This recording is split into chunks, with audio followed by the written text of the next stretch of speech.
Émission consacrée à Maurice Chevalier. Elle couvre la période qui s'étend de 1921 à 1927, et vous tous qui aimez Maurice, vous savez que ce furent les années de sa grande réussite. C'est à ce moment-là, par exemple, qu'il partit pour Hollywood, qu'il y tourna ses premiers films, et que ces films, vous vous en souvenez, la plupart d'entre vous s'en souviennent, furent de prodigieux succès. En France, les années 1921 à 1927 marquent ce que l'on a appelé, à juste titre d'ailleurs, je crois bien, la folle époque. C'était l'après-guerre, ce n'était pas encore l'avant-guerre. 1921 à 1927, c'est l'époque du Charleston, du Salon des Arts Décoratifs. C'est aussi l'époque du surréalisme. Et c'est l'époque où s'implantait dans le public cette nouvelle forme d'expression qu'était la radio. D'ailleurs, on disait à ce moment-là la TSF. Parmi les témoins de cette époque 1921-1927, vous allez voir sur votre écran ce soir, avec nous, Georges Delamarre, Élise Jouandeau, Yves Braillère, Élise Dehart. Notre éminent confrère Georges Delamarre a 80 ans. Il ne s'en cache d'ailleurs absolument pas. C'est le doyen des chevaliers du micro, comme nous nous appelons un peu à la blague entre nous. Il a à son actif beaucoup de réussite. Il fut le premier directeur de la radio, il me semble bien. Il fut le père du journal parlé, par conséquent, si j'ose m'exprimer ainsi, le grand-père du journal télévisé. Georges Delamarre était l'un des pionniers de la radio. Il y avait les pionniers de la radio et puis il y avait les piliers de la radio. C'était les 4 piliers de la Tour Eiffel. Et les émissions de TSF partaient du pilier nord de la Tour Eiffel. Il ne reste plus beaucoup de ces pionniers. Quelques-uns encore, Pierre Descaves, mon cher et vieil ami Paul Castan, metteur en ondes encore, qui a été l'homme qui faisait tout dans le studio. Et comme nous venions d'une manière assez irrégulière, c'est-à-dire à des heures incertaines, il se postait pendant que l'un de nous parlait devant le micro, à la Tour Eiffel, dans la fameuse cabane, dans la fameuse baraque. Il se postait sur le seuil, regardait d'un œil investigateur l'immense champ de Mars, et quand il apercevait l'un de nous se dirigeant vers le studio, il revenait triomphalement disant « J'en ai vu un !» Merci, monsieur le doyen. Élise Jouandeau, maintenant. Élise Jouandeau, vous la connaissez surtout comme l'épouse de ce grand écrivain qu'est Marcel Jouandeau, l'épouse ou le souffre-douleur, en littérature bien entendu. Mais en 1921, 1925, 1927, Élise Jouandeau était déjà une femme très célèbre à Paris. On l'appelait Cariatis, on l'appelait la belle excentrique. On vous avait aussi donné, madame, ce surnom délicieux qu'était l'Altesse des hasards. Dites-nous, Élise Jouandeau, ce que vous faisiez exactement en 1925. Eh bien, moi, en 1925, j'ai dansé sur la musique des Six. J'ai donc créé la belle excentrique d'Éric Satie. Et j'ai voulu faire la synthèse des femmes de cette époque, outrancières, très maquillées, un peu garçonnes, et enfin une somptuosité exagérée. Dites, madame, vous avez été la première femme coiffée à la garçonne. Ah oui, ça c'était d'abord beaucoup plus commode pour danser. Et puis j'avais un petit côté garçon, moi aussi, un petit côté un tantinet voyou. Alors ça convenait très bien, cette coiffure. À l'époque, vous n'étiez pas encore marié contre Marcel Jouandeau. Non, je connaissais Dulin à cette époque. Et je m'éloignais de plus en plus de cette forme classique qu'il donnait au théâtre pour me diriger vers les surréalistes. Et alors là, j'ai fait un chemin tout autre. Merci, Élise. Yves Braillère, maintenant. Yves Braillère est l'un des plus grands peintres de ce temps. Nul ne l'ignore.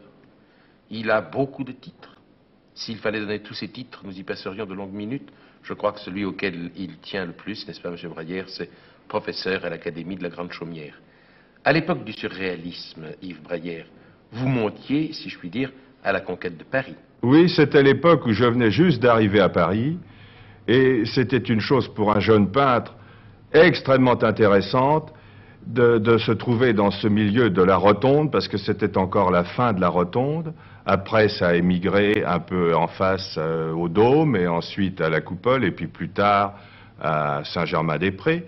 Et alors cette rotonde était quelque chose d'inouï au point de vue animation. On y voyait toutes les races, on y voyait... C'était extrêmement curieux. On y voyait bien entendu Fujita, que j'ai connu là-bas, on voyait Kissling, on voyait Chagall, Picasso, lui, était à Montmartre, il était là-haut au bateau Lavoir, on voyait Matteo Hernandez, le sculpteur animalier qui taillait dans le granit, et c'était une époque passionnée, vous comprenez, c'était une époque passionnée, on avait le temps de flâner, ce qu'on n'a plus maintenant, et les jeunes étaient passionnés de cinéma d'avant-garde, de choses comme ça, et pour un peintre, c'était absolument épatant. Merci, maître. J'aime beaucoup ce mot épatant dont vous servez. Lise de Harme. Lise de Harme, romancière, poétesse, un peu magicienne, dit-on. Lise de Harme, dont un de nos confrères disait il n'y a pas longtemps, j'ai noté la formule, qu'elle appartenait à l'imagerie sentimentale de Paris. Lise de Harme, vous avez bien connu les maîtres du surréalisme. Il y a peut-être quelque chose que je dois dire aussi aux téléspectateurs qui savent naturellement ce que c'est que le surréalisme, mais peut-être d'une façon assez fausse. C'est que le surréalisme est l'intrusion du subconscient dans le domaine du conscient. Le rêve dans le quotidien, en quelque sorte. Eh bien, vous savez que c'est Apollinaire qui, pour la première fois, a employé ce mot de surréel. Et ensuite, les surréalistes ont pris ce mot et ils ont été des surréalistes après avoir été des dadas à une époque que je n'ai pas connue. Alors les dadaïstes, je ne les connaissais pas. J'ai connu naturellement Aragon, Zara, Desnos, le pauvre. J'ai connu, je pense, tous les surréalistes de cette époque, avec leurs qualités et leurs défauts.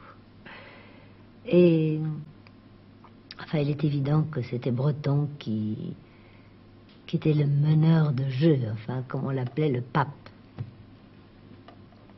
Et les autres le suivaient avec un respect, un amour, et naturellement le cher Éluard aussi, qui était un très très grand ami à moi. Je me suis laissé dire que vous et vos amis, vous aviez une religion qu'on appelait la religion des cafés. Le café a joué un très très grand rôle dans le surréalisme. Et il continuait à jouer un grand rôle dans le surréalisme. Parce que, comment dirais-je, les surréalistes n'avaient pas des très très grandes maisons, ni des appartements immenses. Ils avaient des objets admirables, enfin, merveilleux, des tableaux des plus grands peintres. Mais c'était tout petit tout ça. Alors dans les cafés, ils se sentaient chez eux. Et tous les gens venaient au café tous les jours. Et quand ils ne venaient pas tous les jours, je dois dire que c'était plutôt mal vu. Parce qu'on leur reprochait, tu n'es pas venu au café cet après-midi. Tu aurais dû venir au café cet après-midi, ce qui était devenu presque comique. Eh bien, je vous remercie, mesdames, je vous remercie, messieurs. Et maintenant, place à Maurice de Paris.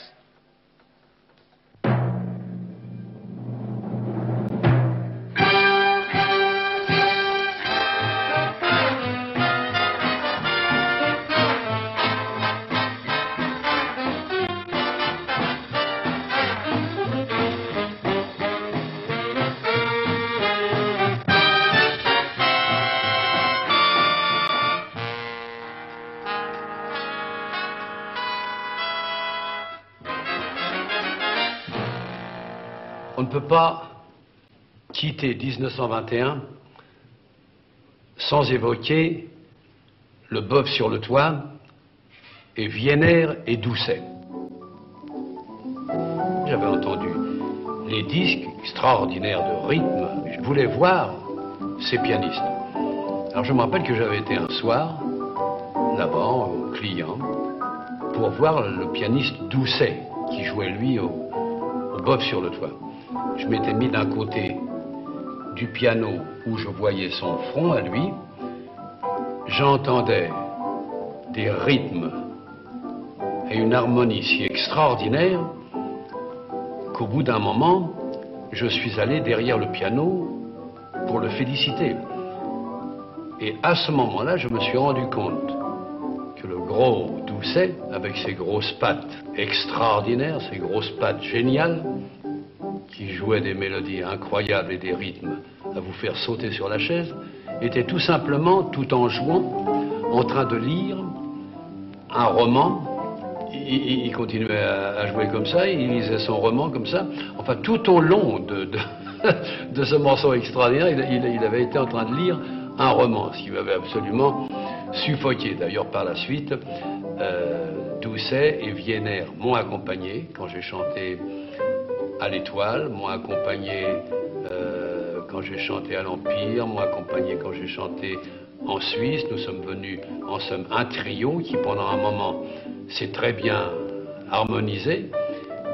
Et je voudrais demander à Wiener d'avoir la gentillesse de nous jouer quelques-uns de ces airs qu'ils jouaient à eux deux si merveilleusement à cette époque-là, parce que j'ai l'impression que d'entendre ça pourrait nous rajeunir tous les deux, non? Bien sûr, il y avait des airs comme ça, par exemple.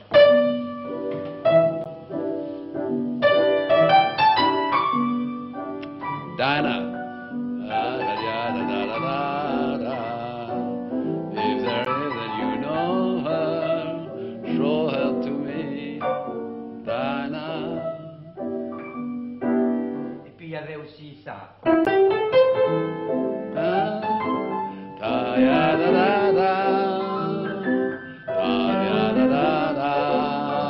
Blue heaven. Ouais. Et puis ça.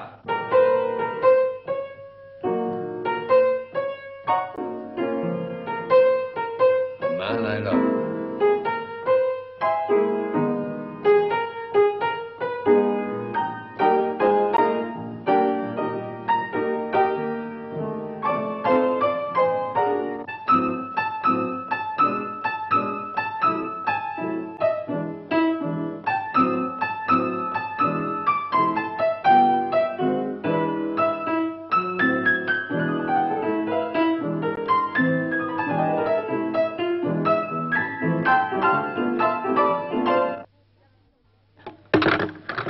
Mesdames, Mesdemoiselles, Messieurs, je suis navrée d'interrompre l'émission Maurice de Paris, mais non, ce n'est pas un incident technique que je vous annonçais, c'est beaucoup mieux que cela, c'est une naissance incroyable que l'on attendait d'ailleurs depuis très longtemps et qui arrive malgré tout un petit peu plus tôt que l'on ne pensait.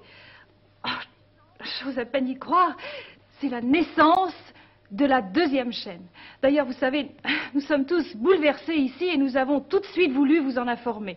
Je vous avertis aussi qu'il n'est inutile de toucher à vos boutons. Vous pourrez la prendre grâce à un relais spécial.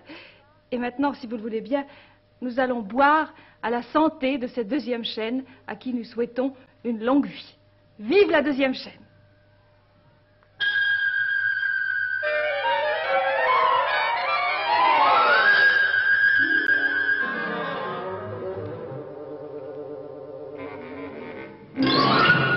Merci Jacqueline, merci pour ce coup d'envoi.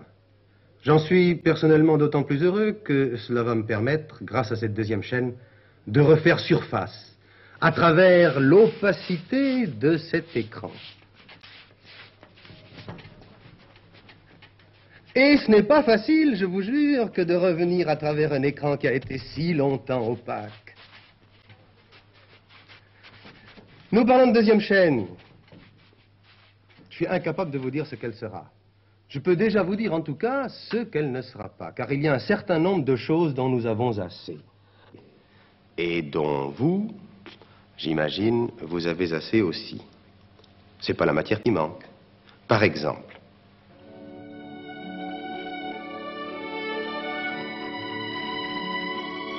une trouille tellement invraisemblable.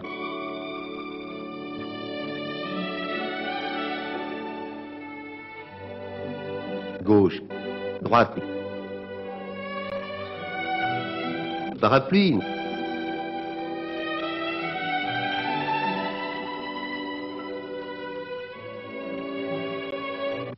Eh bien, tout ça, non. Allez, au rebut. Ce que nous voulons, nous, c'est faire éclater ces murs. Car nous nous sentons ici coincés dans une pièce complètement close, fermée. Une pièce où personne ne peut entrer, d'où personne ne peut sortir. Eh bien, nous nous en évaderons. Et nous nous en évaderons comme ça.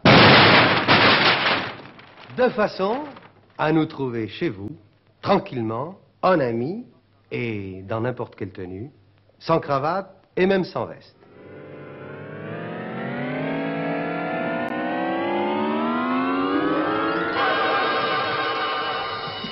1924, pour la deuxième chaîne, c'est la grande année. Oui, je vous avais dit tout à l'heure ceci, que nous voulions de la liberté, de la fantaisie, de l'imagination. Seulement, nous n'avions pas d'école.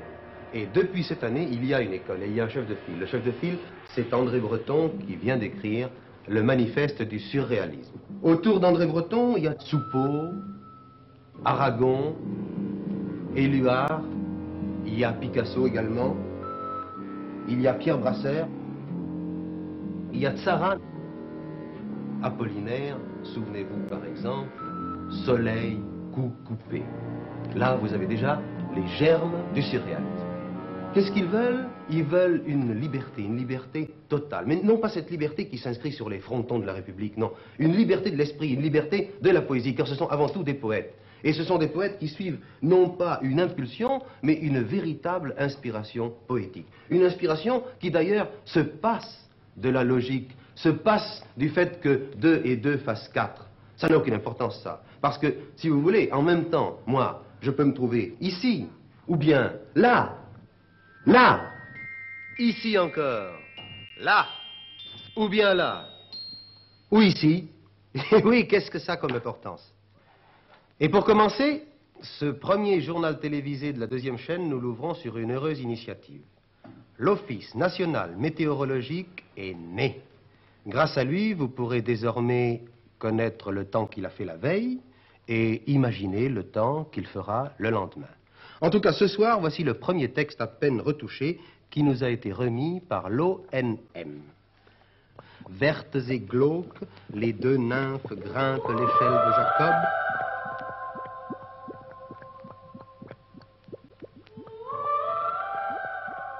Et hument sous le serpent d'étoiles les frissons annonciateurs. Cela veut dire, il fera demain le même temps qu'aujourd'hui.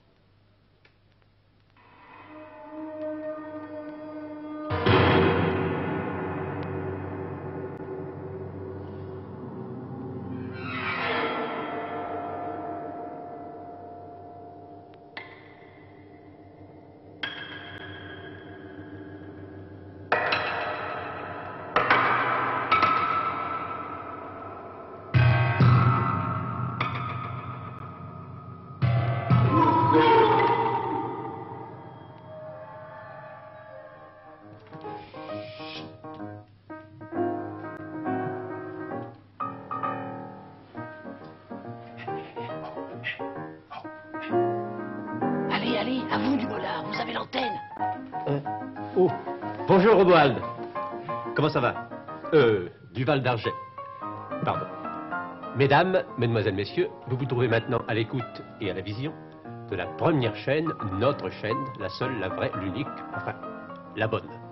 Par conséquent, rien ici de surléariste qui puisse, rien de surléar, rien, pas de grenouille dans la météouille, comme pas de métégros, pas de crapaud, de nid de crapouille, je veux dire, absolument rien ici de tabariscoté, rien en un mot de tarakis beauté, de rien. Ici, tout est clair. Je ne vous cacherai pas que je suis mésu, je suis mou têtu, je suis ému, je suis fier de la confiance dont m'honore la radiodiffusion, la radiodiffusion, télévision, sans fraise, sans fric, sans... Mais qu'est-ce qu'il y a, Romuald? Eh bien, ça va pas mal, mon petit. Ah bon? Ah, vous croyez vraiment que... Non, je ne crois pas. Je suis sûr que vous avez un très bel avenir devant vous. J'ai du talent? Ça n'a aucune importance. Vous avez quelques appuis... Un ministre. Un ministre. Alors, c'est parfait. Ah. Tout à fait parfait. Nous n'avons aucune crainte à avoir. Ça durera longtemps. Ah, bon. Eh bien, écoutez, si vous permettez, tout de même, je vais donner les informations du journal de ce soir, parce que c'est tout de même une année importante, n'est-ce pas? Oui. Je vous demanderai, si vous voulez bien, avant qu'on ne commence ce journal, de bien vouloir aller me chercher les jumelles. Les jumelles. Et puis ensuite, vous vous asseyerez là, Elles et sont vous prêtes. regarderez, hein? Il est plein de bonne volonté, ce garçon. Plein de bonne volonté. Oui, parce que 1922, voyez-vous, c'est tout de même une année très importante. Vous savez qu'il y a eu des choses très graves. Ah, mais les voici. Voici Geneviève et voici Odile, nos jumelles, nos toutes belles. nos penses belles, avec lesquelles nous allons pouvoir commencer ce journal télévisé. Vous voyez, monsieur Dumollard, elles sont charmantes. Ce journal télévisé, dont de 1922. Et par quoi, d'abord? Italie. Italie, en effet, Italie, le pays des belles et des fleurs, où il se passe d'ailleurs des choses assez curieuses. Un certain, voyons, que je lise bien, un certain Benito Mussolini marche actuellement sur la ville éternelle en venant de Naples et à la tête de chemises qu'on appelle des chemises noires.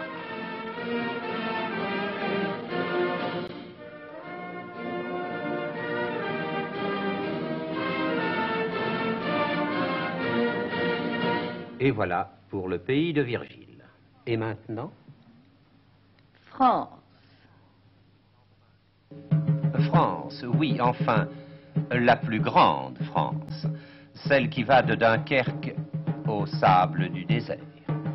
Et qui nous montre ici, par-delà même les sables, les premières étapes de ces croisières noires qui, à coups de half-track, portent la civilisation sous des cieux arides.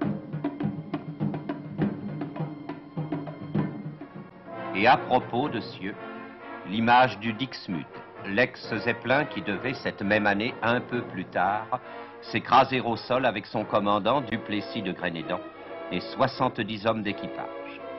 C'était pratiquement le glas des plus légers que l'air. Et ensuite? Paris. Ah oui, Paris. Paris qui sera toujours Paris, et bien évidemment la Parisienne, toujours la Parisienne. Et oui, et nous en venons à la mode qui ne perd jamais ses droits et que nous découvrons ici sous la forme de 3 champignons. Ah, que de grâce, mesdemoiselles. En vous voyant, on se demande même ce que vient faire l'ombrelle, car jamais le soleil galant n'oserait paraître quand vous êtes là. Et lui aussi est toujours là, l'agent barbu de la porte Saint-Denis, réglant la circulation de telle manière que l'on peut dire que quand c'est aux autos de passer, c'est plus aux piétons de traverser. Et maintenant, très belle... Casino de Paris. Avec Valentine, Maurice et bien entendu Albert Wilmetz. Oui, ben c'est une chanson que Maurice a créée au Casino de Paris dans une revue où jouaient les Dolly Sisters. C'était au 17e tableau. Maurice était intitulé Le Monsieur à Valentine. Cette chanson, je dois dire que nous l'avions fait, comme nous faisions toutes les choses avec Christine et avec beaucoup de cœur, puisque c'était pour Maurice, mais nous ne pouvions pas soupçonner un quart de seconde qu'elle aurait un jour ce succès et ce retentissement. Mais quand on a, dans chanson, il y a chance, et je veux dire, quand on a la chance d'avoir un interprète comme Maurice Chevalier, indiscutablement, les chansons gagnent beaucoup. Elle avait de tout petits petons, Valentine, Valentine. Elle avait de tout petits tétons que je tâtais à tâtons. Elle avait un tout petit menton, Valentine, Valentine. Outre ses petits petons, ses petits tétons, son petit menton, elle était frisée comme un mouton. Dis donc, Albert, ça fait combien de temps qu'on a chanté ça pour la première fois? Il n'y a pas si longtemps. Mais puisqu'il est question de Valentine, racontez-nous plutôt l'histoire d'Alphonse XIII.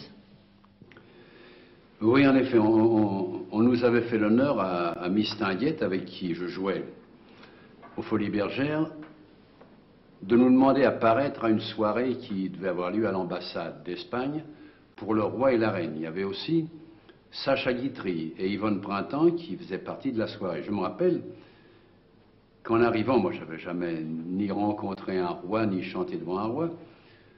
En arrivant à l'ambassade, j'avais demandé à Sacha, Monsieur Sacha, est-ce que vous pourriez me dire ce qu'on doit dire à un roi, puisqu'il paraît que le roi fait demander les artistes devant lui après la présentation. Alors il me dit, il n'y a qu'une chose, il faut parler à la troisième personne. Il faut dire Votre Majesté et ceci, je remercie Votre Majesté, votre majesté par-ci, toujours la troisième personne, quoi qu'il vous demande. Ça me gênait, j'avais jamais parlé comme ça, moi. Alors nous chantons, enfin je me rappelle que Sacha joue une scène du spectacle qu'il avait à ce moment-là avec Yvonne Printemps, nous chantons et nous dansons avec Mistinguett, et après la représentation, tout d'un coup, je vois le roi qui s'avance vers nous, je dis ça y est, ça va y aller maintenant.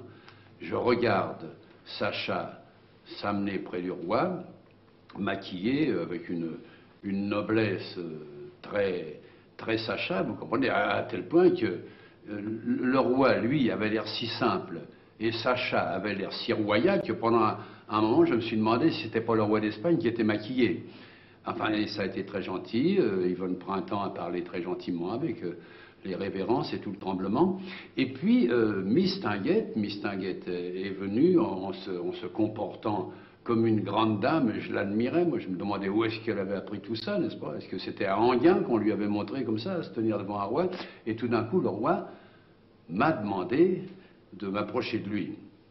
Alors là, je n'avais qu'une idée dans la tête, c'était la troisième personne, n'est-ce pas? Alors je commence à dire, votre majesté me fait beaucoup d'honneur, j'en louchais à moitié, et il commence à me dire des choses très gentilles, que la danse que j'avais faite était très jolie, que ça devait être très difficile. Alors je répondais, oh non, votre majesté, vous savez, nous, c'est notre métier, et il y a un moment, je ne sais pas, il m'a fait un compliment, et j'ai voulu lui dire, votre majesté est trop bonne, et j'ai failli dire, votre majesté est trop bonne. L'émotion, vous comprenez? Alors ça l'a fait sourire, ça. Et tout d'un coup, il m'a regardé, et je ne sais pas, il m'a regardé tellement gentiment que moi, je me suis mis à lui parler en disant vous, que tout d'un coup, on avait l'air de deux vieux copains qui avaient été élevés ensemble à Ménilmontant. Et vous avez rechanté devant lui en 1925. Oui. Un jour, je jouais une revue là, au Casino de Paris.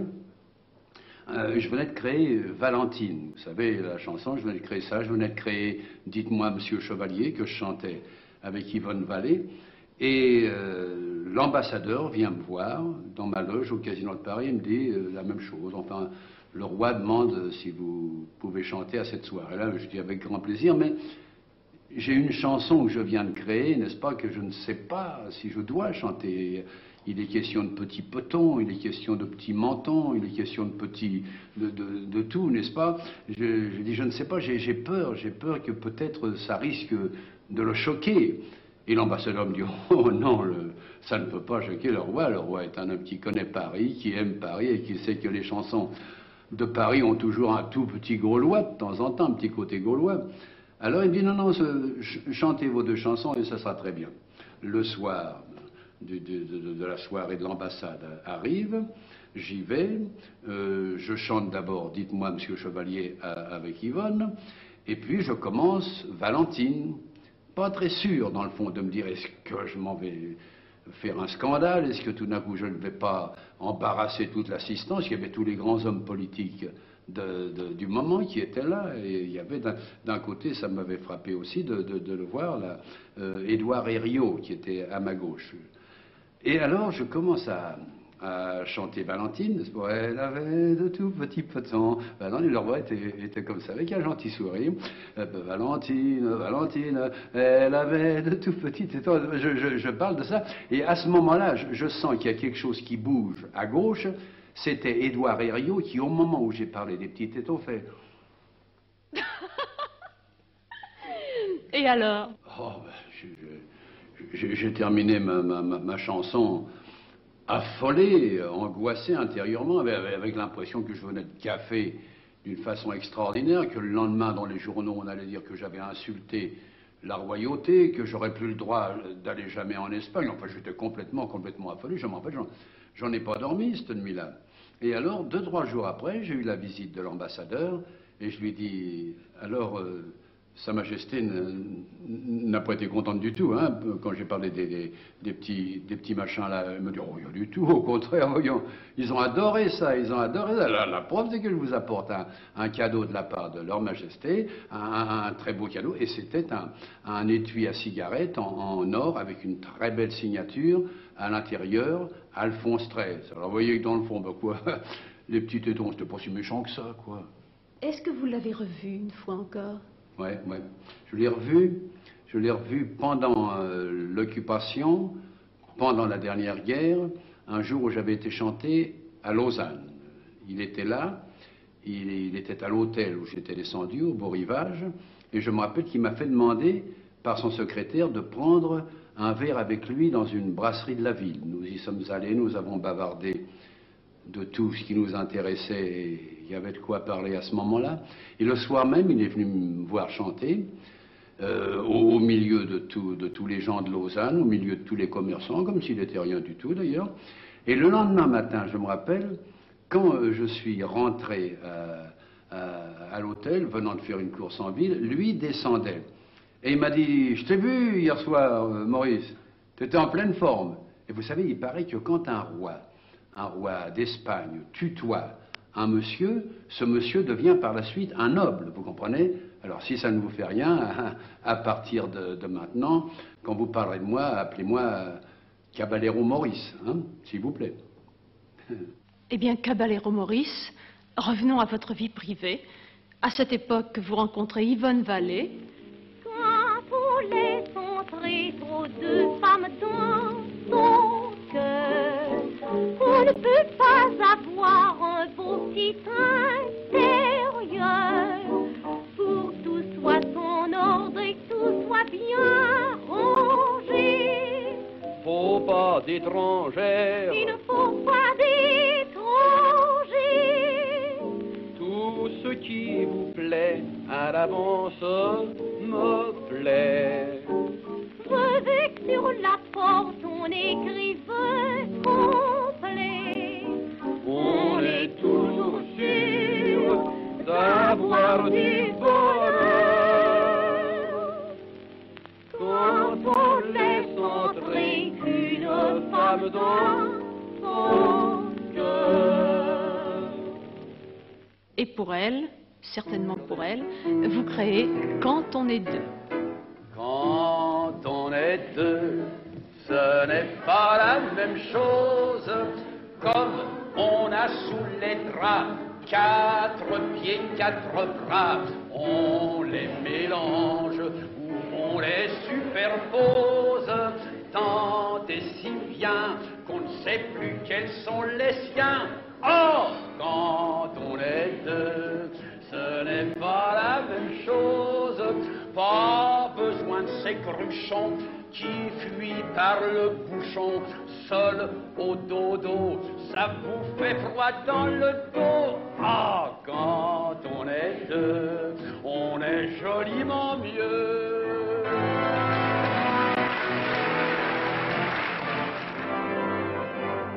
Alors, mon petit Dumoulin, d'où vient-on?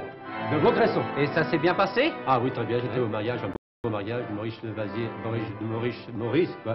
Vous avez l'air un petit peu triste pourtant. Bah, triste, non, c'est l'émotion, parce que j'ai revu un mariage, et moi, c'est ce qui m'a fait rater mon premier mariage, et pourtant, Oui. je vous assure que ma fiancée était molle de foi. Oui, Ma fiancée était vraiment folle, et moi, j'en étais un foumerou. Oui, Un ouf, oui, ben écoutez, faut pas... J'ai rien à faire. Oui, il ne faut pas trop vous en faire. Vous avez perdu une fiancée, mais vous avez trouvé une belle place et une place d'avenir à la télévision, oui. si vous Oui, voulez ça. bien. Voilà, tout fait. Mesdames, chers téléspectateurs, je voudrais...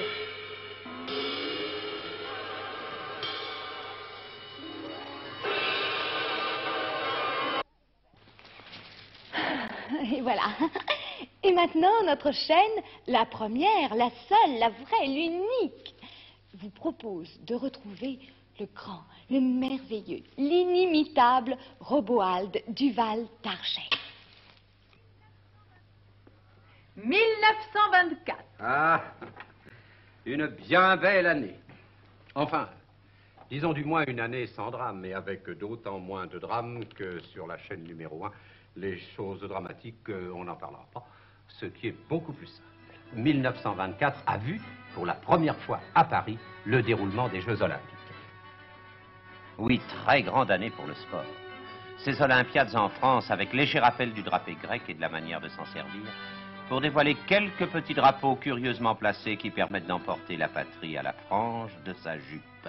Merci mes belles et place aux messieurs.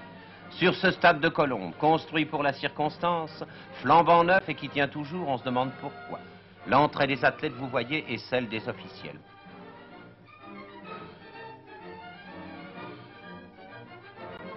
Pour l'instant, des Noirs, des Blancs, des Jaunes et des Turcs sans doute, à moins que ce ne soit des Égyptiens. La délégation française et l'Écosse, portant haut le kilt. Sport encore. La traversée de Paris à la nage sur 8 km, cette année-là par grande pluie. Le peuple saint en foule, n'en ayant pas moins pourtant inondé les berges pour voir triompher le 14. Qui est-ce le 14? Vous auriez pu l'oublier. Eh bien, c'est le Bordelais Réberol dans son sprint, pardon, dans son escalier final. Une autre date? 12 décembre. Ah, une très belle date également, une date dont nous pouvons vous parler et qui intéresse plus particulièrement l'aviation. En cette année-là, en effet, on a vu un nouvel aéroplane, une sorte de chose nouvelle, l'aérogire, ou si vous voulez, l'autogire. C'était inventé par un Espagnol, Monsieur de la Sierra, et ceci donnait le départ à un nouvel essor de l'aviation.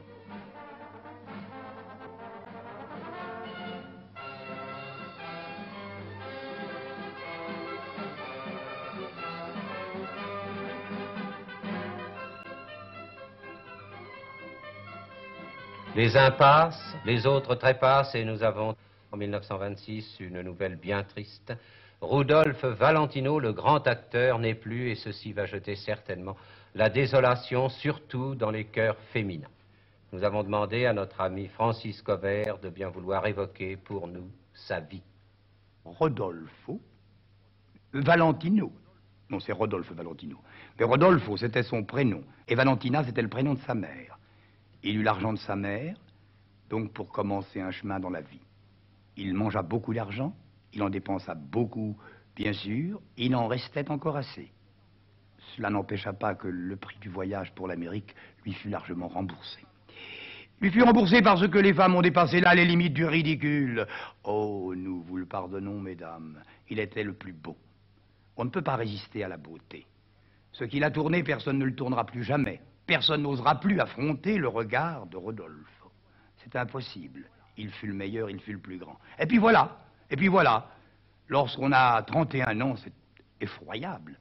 On est pris de convulsions dans une chambre d'hôtel, et tout le monde court, et police secours bien sûr, et les pompiers de New York, enfin tout le monde est dans la rue. Il s'est suicidé. Oui, on a dit cela, il s'est suicidé.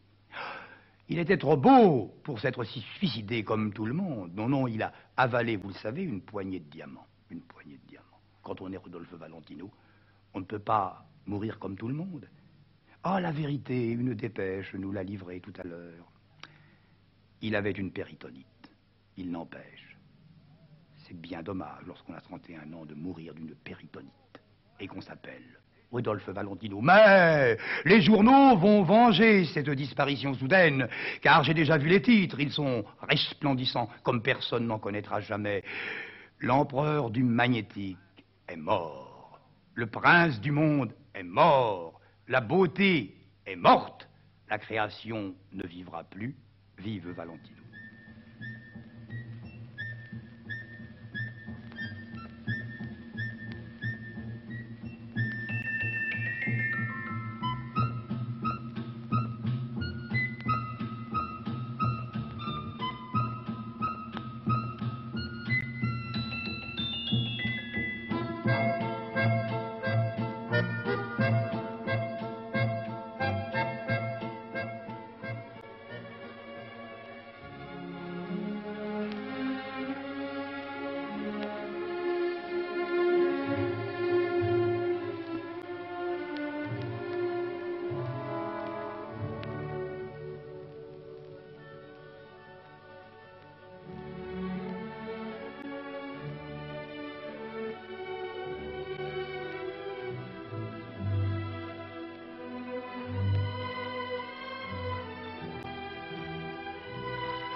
Ça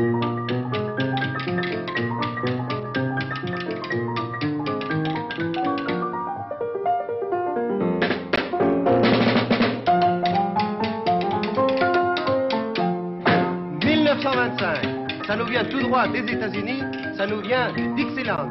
C'est gai, c'est sportif, c'est moderne, c'est le Charleston.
Bravo! Mais ne partez pas, j'ai encore une annonce à faire. Demain, dans le cadre prestigieux des bords de la Seine, entre la Concorde et les Invalides, ce sera la première exposition des arts décoratifs. Vous ne reconnaîtrez plus les rives de la Seine. À partir du pont Alexandre III, c'est toute une ville qui a surgi du néant. Une cité où se retrouvent les traditions de nos provinces, mais aussi tous les éléments créateurs de notre avenir en gestation.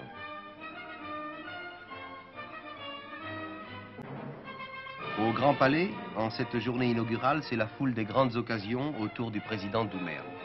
Le tout Paris est là, du moins celui de la politique, de la diplomatie, de l'art, pour assister à ce concours international où l'art moderne est chanté par la voix à do décuplé de 12 pays d'Europe, y compris Monaco.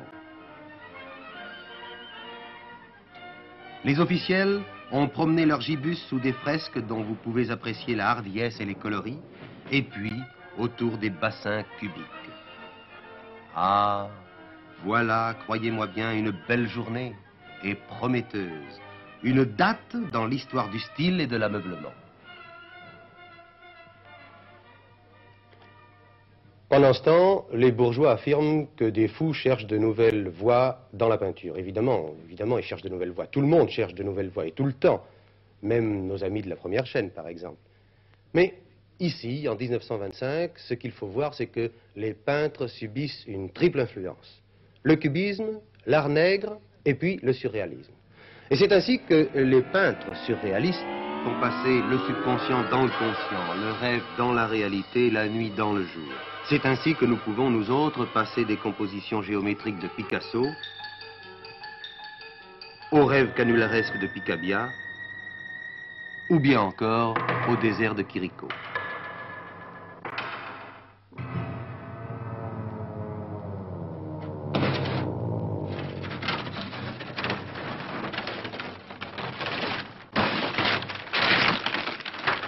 Point d'orgue.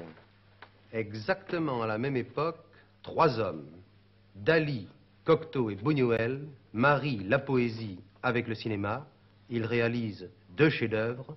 C'est Le sang d'un poète, c'est Le chien andalou.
Et maintenant, pendant que sort Le chien andalou, qui est un film super, je tourne La rue de l'Oursine.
1926 sur la première chaîne, la chaîne importante, la chaîne des événements d'État.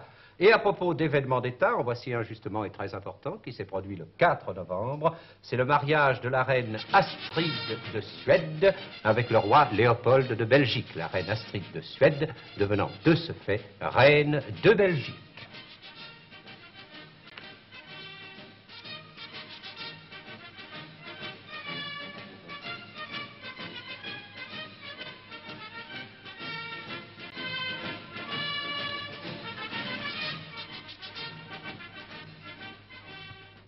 « 1927. Nungesser et Colli. Des images qui nous serrent encore le cœur. C'est le départ presque forcé pour la grande aventure. 15 ans après Blériot sur la Manche, c'est au-dessus de l'Atlantique qu'il se lance en un seul coup d'aile et sans radio. Les falaises d'Étretat les verront pour la dernière fois. L'oiseau blanc s'est abîmé dans les flots ou la nuit.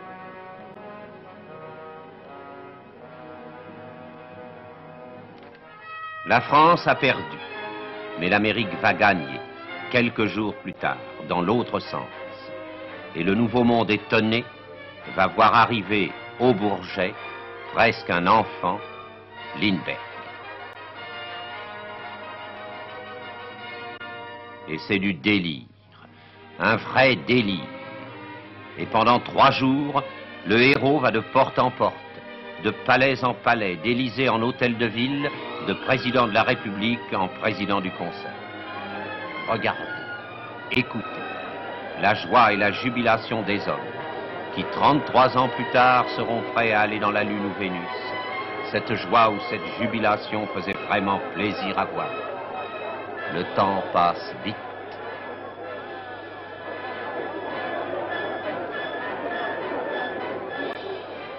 Vous vous rendez compte? Il y a 34 ans. 34 ans aussi vous séparent de votre grand départ pour l'Amérique. Souvenez-vous, vous emportiez dans vos bagages Miss Annabel Lee.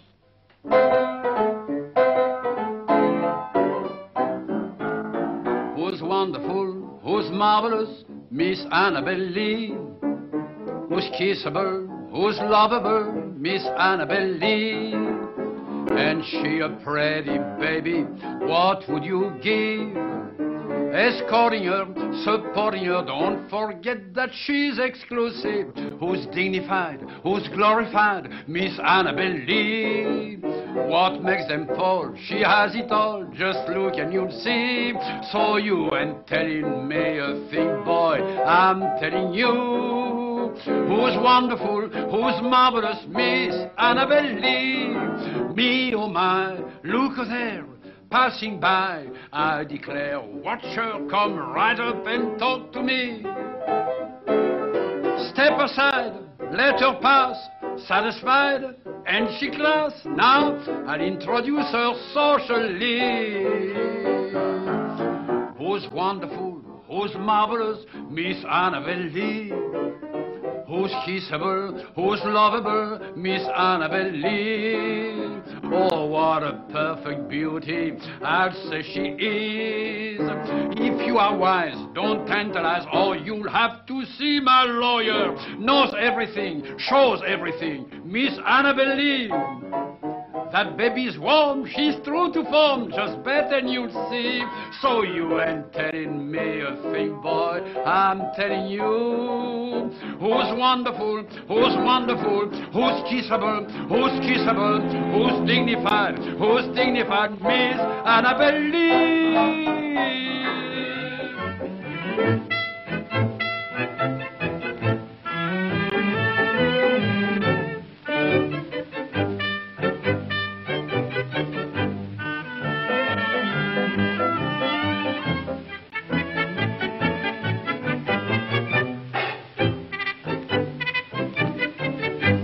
Hier sur le boulevard, je rencontre une grosse dame avec de grands pieds, une taille d'hippopotame. Vivement, elle me saute au cou, me crie « Bonjour mon loup ». Je lui dis « Pardon madame, mais qui êtes-vous » Elle me répond « Mais c'est moi, Valentine vend son double menton, sa triple poitrine. Je pensais rempli d'effroi, ce qu'elle a changé ma foi, dire qu'autrefois elle avait de tout petits potons. Valentine, Valentine, elle avait un tout petit piton que je tâtais à tâtons. Ton telle est. L'avait un tout petit menton. Valentine, Valentine, outre ses petits potons, son petit piton, son petit menton, elle était frisée comme un mouton.